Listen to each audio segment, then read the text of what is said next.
नमस्कार friends, welcome to the channel turning point.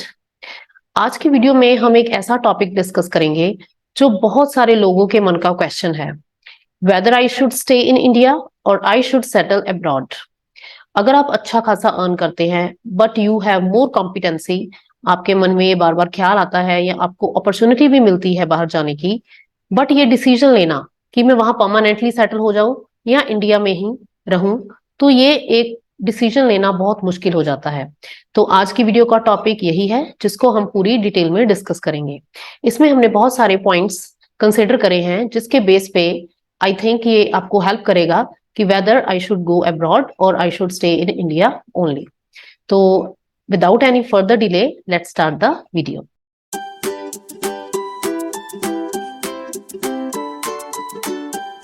हमारा जो फर्स्ट पॉइंट है वो है एटमॉस्फेयर और एनवायरनमेंट और क्लाइमेट। हम देखते हैं कि इंडिया में हमारा क्लाइमेट मोस्टली हॉट रहता है in most of the states, but if you talk about European countries, Canada और यूएसए, ये कंट्री मोस्टली कोल्ड रहती हैं। कनाडा तो बहुत ज्यादा कोल्ड रहता है, इसमें टेम्परेचर जो है -40 डिग्री तक भी चला जाता है। एंड यूरोप के भी मोस्टली कंट्रीज में काफी सारी स्नोफॉल रहती है और टेम्परेचर मोस्टली नेगेटिव में, माइनस में रहता है। तो अगर आपकी बॉडी ठंडा वेदर बियर कर सकती है तो आपको डेफिनेटली सोच लेना चाहिए कि आप वहां पे जा सकते हैं। But if your body can not resist that cold weather, तो आपको इंडिया में ही रहना चाहिए, क्योंकि इंडिया का जो वेदर है इसमें सारे सीजन आते हैं, जिसमें आप गर्मी भी देखते हैं, सर्दी भी देखते हैं, मानसून भी देखते हैं, ऑटम भी देखते हैं, आप सारे सीजन एंजॉय करते हैं। But in other countries we see mostly winter season, और जिसमें रात बहुत जल्दी हो जाती है, जल्दी अंधेरा भी पड़ जाता है, क्योंकि ये सारी चीजें हमारी बॉडी पे भी इफेक्ट करती हैं जब हम एक प्लेस से दूसरी प्लेस पे मूव करते हैं। नो डाउट वहां पे सारा कुछ फुली हीटेड है, उन घरों के अंदर ही फुली हीटेड, इंसुलेटेड सारा कुछ प्रोविजन है, बट स्टिल जब आप बाहर आते हैं तो आपको फिर एकदम से वही ठंडी का एक्सपीरियंस करना पड़ता है, क्योंकि इनिशियली आपके पास कार भी नहीं होती है।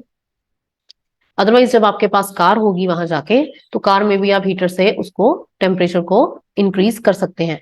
बट इनिशियली जब आप जाते हैं तो आपके पास कोई फैसिलिटी नहीं होती, तो वो सारी ठंड आपको बियर खुद से करनी पड़ती है। वहां मोस्टली बेसमेंट्स में रहना पड़ता है या कॉन्डोज में रहना पड़ता है। बेसमेंट्स जो कि बाहर वाले ऊपर वाले फ्लोर से भी ज्यादा ठंडी होती हैं। तो ये चीज आप जरूर कंसिडर करिए वाइल मूविंग टू कनाडा और यूरोपियन कंट्रीज लाइक दैट। बाकी इंडिया का वेदर तो आप यहाँ रहते ही हैं, आपको पता ही है, शुरू से अडेप्टेबिलिटी वेदर की होती ही है। If I talk about Australia, तो ऑस्ट्रेलिया का वेदर हॉट रहता है, तो उसका इंडिया से बहुत ज्यादा डिफरेंस नहीं है। तो ऑस्ट्रेलिया में मूव करने के लिए आपको क्लाइमेट ज्यादा कंसिडर करने की जरूरत नहीं है। So this was the first point about climate of India and other countries. The second point that I want to discuss is domestic help या फिर स्किल्ड लेबर। उसमें क्या होता है कि हम जब इंडिया में रहते हैं, हम जितना भी अर्न करते हैं, we can hire domestic help. हम घरों पे मेड लगा सकते हैं अपने कामों में हेल्प के लिए। वो हमारा खाना भी बनाती है, हमारे कपड़े भी साफ करने के लिए भी हम उसको यूज कर सकते हैं। अपने किड्स को संभालने के लिए एज ए नैनी भी हम उनको हायर कर सकते हैं।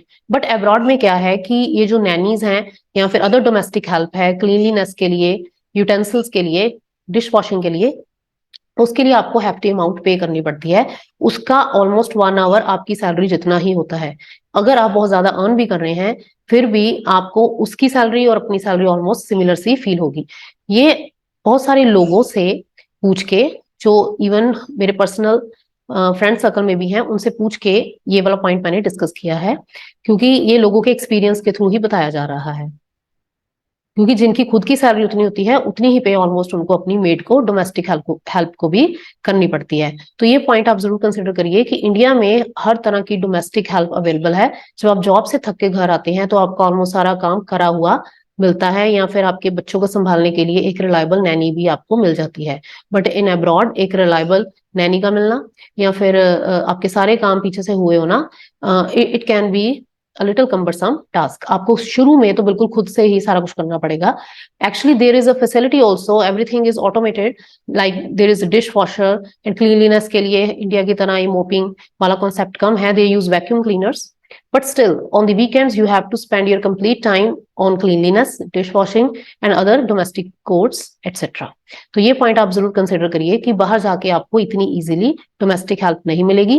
अगर मिलेगी भी तो वो बहुत ज्यादा कॉस्टली पड़ेगी आपको. So this was the next major point we should consider while moving to abroad. Next important point is health care facilities. जैसा कि हम सुनते हैं कि अब्रॉड में मोस्टली हमारा टैक्स हेफ्टी अमाउंट में वो डिडक्ट करते हैं, ऑलमोस्ट 40 और 50% ऑफ द सैलरी. वो इसलिए because they provide free healthcare facility and free education to the students, and there are beautiful roads also. Now this point is basically on healthcare facility. वहां पे सारी ही healthcare facility free है, but whatever be the pharmacy charges, जो medicine की खर्चा आता है वो आपको खुद खरीदनी पड़ती है, जो मेडिसिन होती हैं. बाकी जो टेस्ट हैं, जो डॉक्टर की फीस है, वो आपकी वहां पे नहीं लगती. बट द थिंग इज, जब आपकी कोई फ्रैक्चर आ गया है या फिर अगर कोई और प्रॉब्लम है, जैसे आपको टाइफाइड ही हो गया है, उसके लिए भी आपको वो मेडिसिन नहीं देंगे, वो आपको सिर्फ डोलो देंगे. जो वहां के डॉक्टर्स हैं, वहां पे एंटीबायोटिक्स एक्चुअली अलाउड ही नहीं है देना.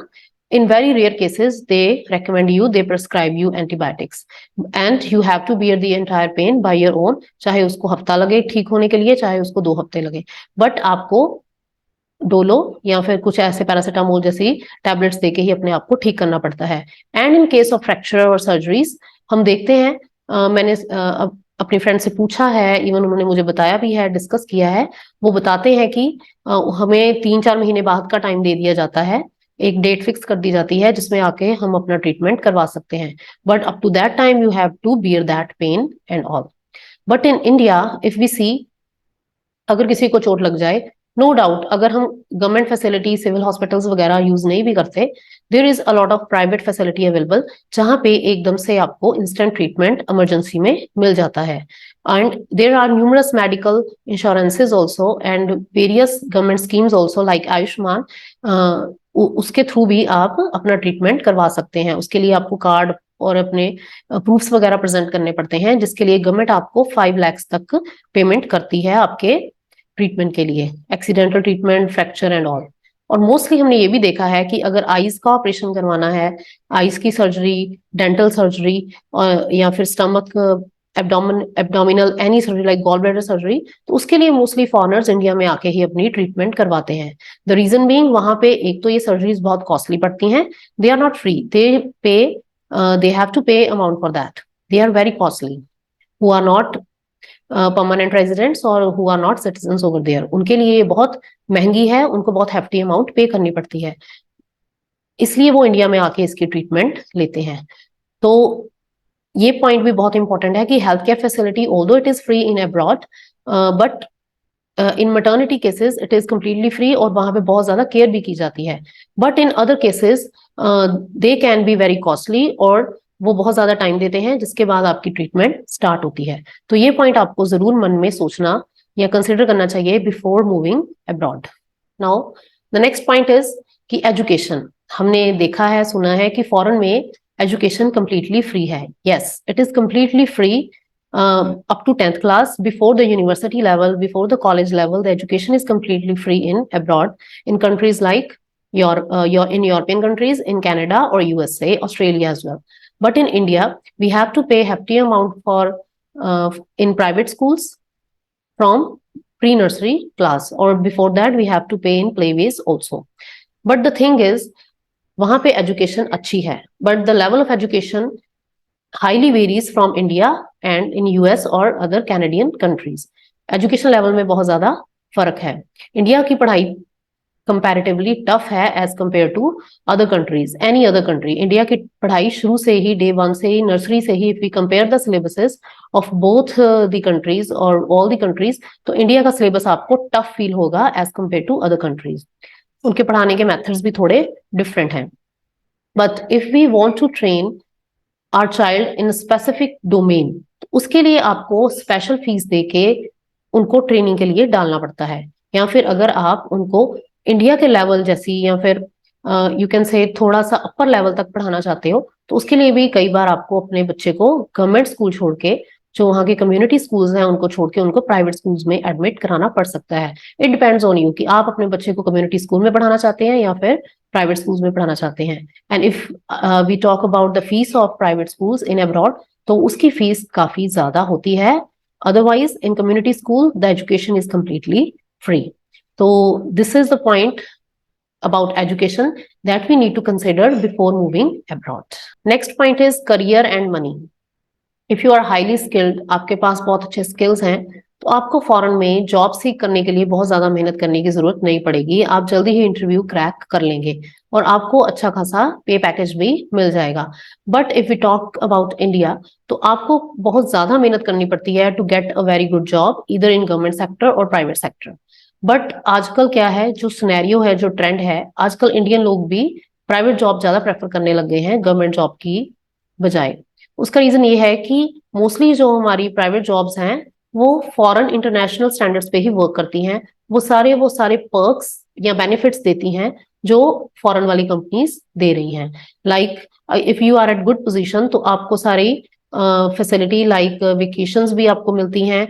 इसके अलावा आपको इंसेंटिव्स मिलते हैं, टूर पैकेजेस मिलते हैं, इवन मेडिकल इंश्योरेंस भी वो कवर करती हैं। तो ये सारी फैसिलिटीज भी आपको प्राइवेट कंपनीज में, एमएनसीज में, इंडिया में भी प्रोवाइडेड हैं।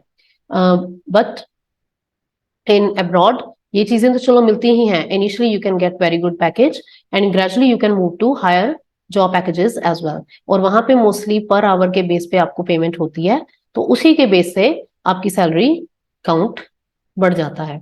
तो if you talk about career opportunities, तो वो अब्रॉड में भी अच्छी हैं और इंडिया में भी उसी की तरह का ट्रेंड शुरू हो गया है। इफ you talk about career and money and जो पे पैकेज इंडिया में है वो भी आई थिंक कंपेरेबल ही है, क्योंकि अगर वहां पे डॉलर्स में, हम यूरोज में अगर अर्न भी करते हैं, वहां पे खर्चे भी अकॉर्डिंगली यूरोज या डॉलर्स में ही हैं।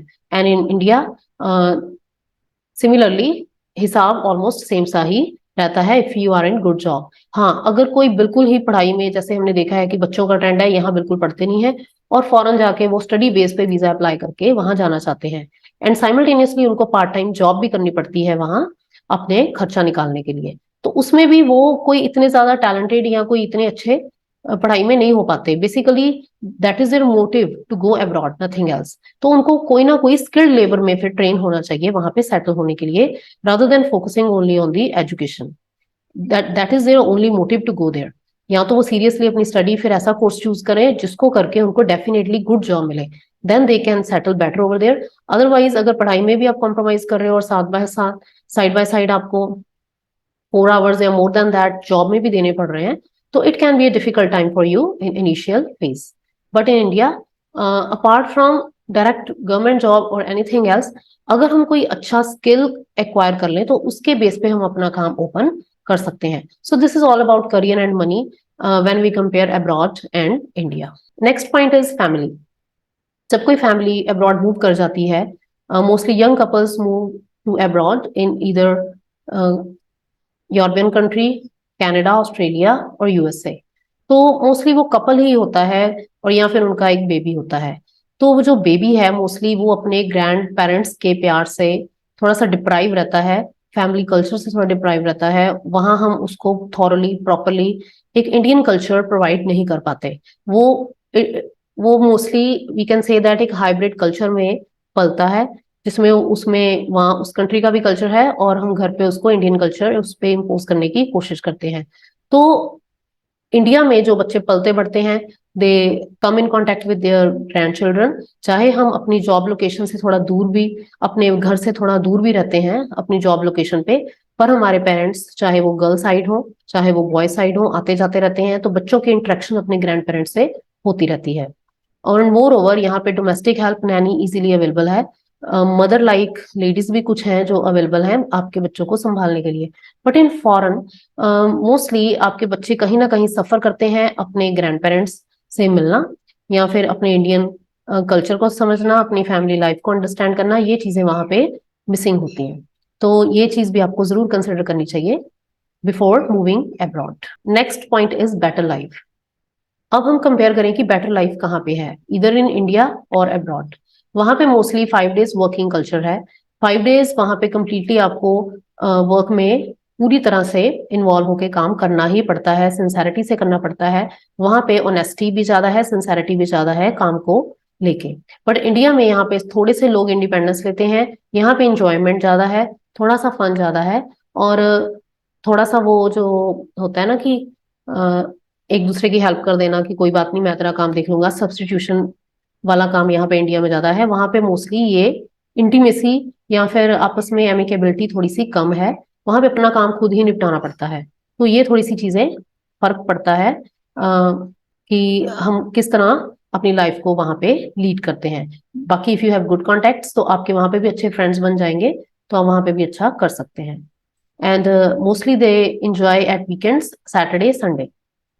But in India there is no such facility. यहाँ पे 6 डेज वीक है, और कई बार mostly at most of the places there is 6 days week, and only you have Sunday to enjoy and to wander here and there. But in abroad you have 2 days to spend over there. Next point is old age Holmes. Abroad में आपको old age home बहुत easily मिल जाएंगे, however in India you can not get old age home so easily. यहाँ पे parents, actually in India we see a family culture जहाँ पे बच्चे अपने पेरेंट्स की हेल्प करते हैं, उनके साथ रहते हैं और उनकी देखभाल करते हैं। But in foreign there is no such culture. Mostly वहां पे अगर पेरेंट्स ठीक नहीं है तो उनको ओल्ड एज होम्स में भेज दिया जाता है, यहाँ पे रेस्ट ऑफ द लाइफ वो अपनी वहीं पे स्पेंड करते हैं। But in India there is a family culture. So if we want to promote our culture, तो ये this is up to us कि but we should prefer. The next and the last point is festivals and celebrations. आप देख सकते हैं कि India बहुत ही culture rich country है। यहाँ पे कहीं ना कहीं रोज कोई ना कोई, अगर हम पूरे इंडिया की बात करें, इंडिया के किसी ना किसी कोने में रोज कोई ना कोई फेस्टिवल तो सेलिब्रेट होता ही होगा। तो India is a very festival rich country. यहाँ पे थ्रू आउट द ईयर कोई ना कोई फेस्टिवल चलता ही रहता है, जिसमें कुछ तो बहुत मेजर फेस्टिवल्स हैं लाइक दिवाली, दशहरा एंड नवरात्रि, गुरपुरब्स, ईद्स, जो बहुत ही खुशी से, पॉम्प एंड शो से, इंजॉयमेंट से, सभी के गेट टुगेदर से मनाई जाती हैं यहाँ इंडिया में। हाउएवर फॉरेन में आपको ये कल्चर बिल्कुल भी कहीं भी देखने के लिए नहीं मिलेगा। वहां पे आपको मोस्टली ये चीजें क्रिसमस पे ही मिलेंगी, क्रिसमस के अराउंड ही आपको थोड़ी सी वेकेशंस मिलेंगी। बट इन इंडिया ये थ्रू आउट द ईयर ही ये कल्चर चलता रहता है, जिसमें काम के साथ साथ आप थोड़ा इंजॉय भी कर पाते हैं। और इससे मनी सर्कुलेशन और ज्यादा आई थिंक बढ़ जाती है इन ए कंट्री। जब कोई फेस्टिवल आया होता है हर किसी को काम मिलता है। हमने देखा है कि जगह जगह पे दिवाली वाले दिन तो, दिवाली के टाइम तो बहुत ज्यादा सेल एंड परचेज होती है। तो these are all the points जो मेरे पॉइंट ऑफ व्यू से हैं और मेरे कुछ फ्रेंड्स के फीडबैक्स हैं हु लिव इन अब्रॉड। तो इनको कंसिडर करके you can decide whether we should move abroad or live in India. I'm not saying that India is good or abroad is not good or abroad is good, India is not good.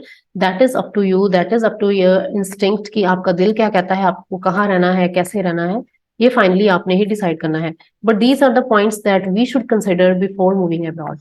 इसके अलावा अगर आपके mind में कोई point है तो आप भी मुझे जरूर कमेंट बॉक्स में करके बताइएगा। We will really appreciate it. Thank you friends, thank you so much. I hope ये वीडियो आपके लिए बेनिफिशियल रहा होगा। Thank you.